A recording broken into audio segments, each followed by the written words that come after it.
So the United States dollar might be in trouble. I'm going to explain why.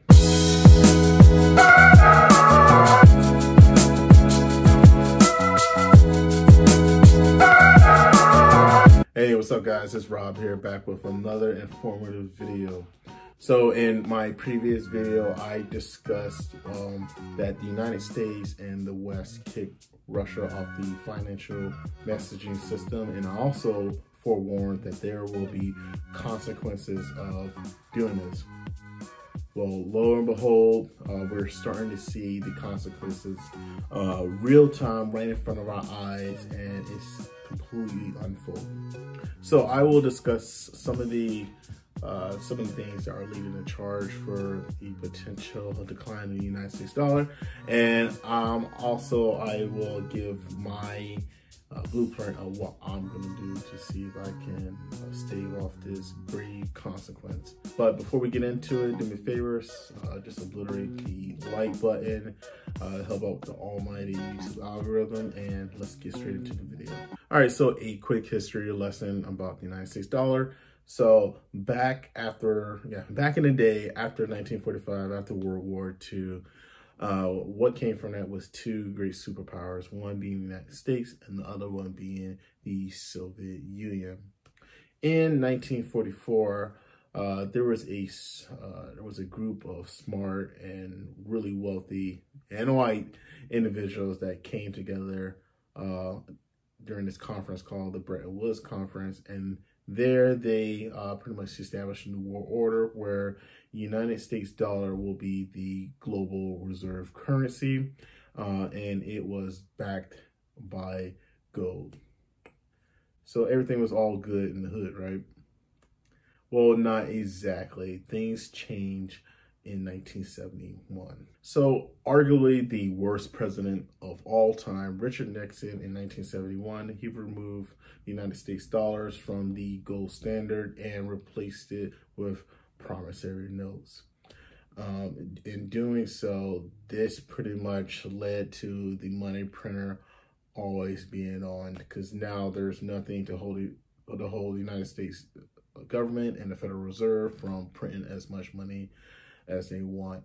And this was a horrible move, in my opinion. I understand why they did it, because our purchasing power has dramatically decreased since the 1970s. Here's an example. All right, so I'm using the inflation calculator. So basically in 1971, if you had $1,000 because of inflation, it is now worth $7,005 in 2022. So basically our purchasing power, like I mentioned, has just dramatically decreased, and that is extremely unfortunate, and it's all Richard Nixon's fault. So since the United States dollar is the global reserves, it gives the United States special privileges, such as sanctioning countries like they did to Russia and Iran, like what I said in my previous video. If you haven't seen it, please go check it out. I'll leave a link down below and up here.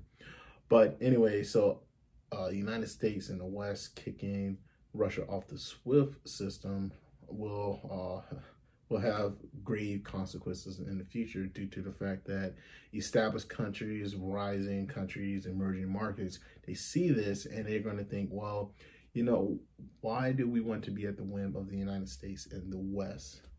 So it's going to be a scramble now to find a different financial system, and also have different reserves just in case this happens again.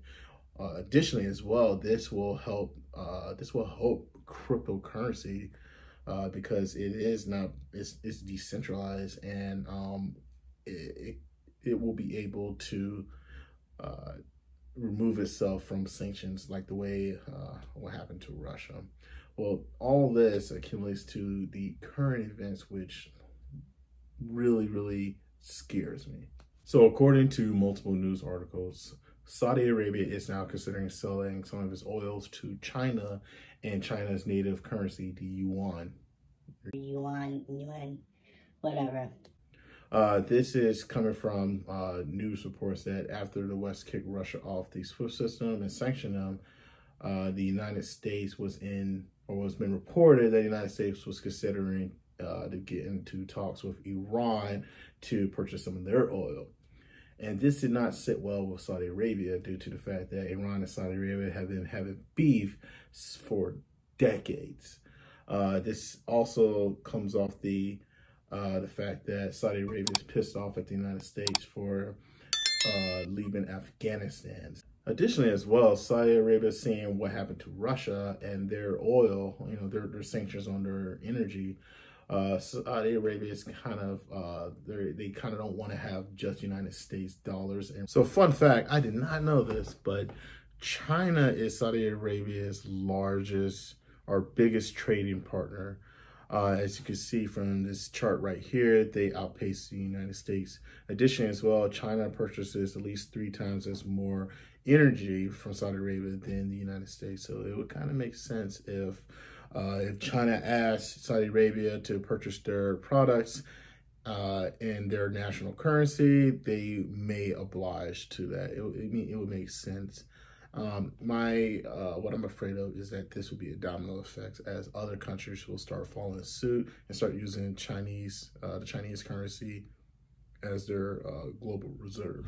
All right, so in other news that follows the same line as the Saudi Arabian news is Russia is now selling their commodity oil to friendly nations in either crypto, more specifically Bitcoin, or in their national currency, the rubles.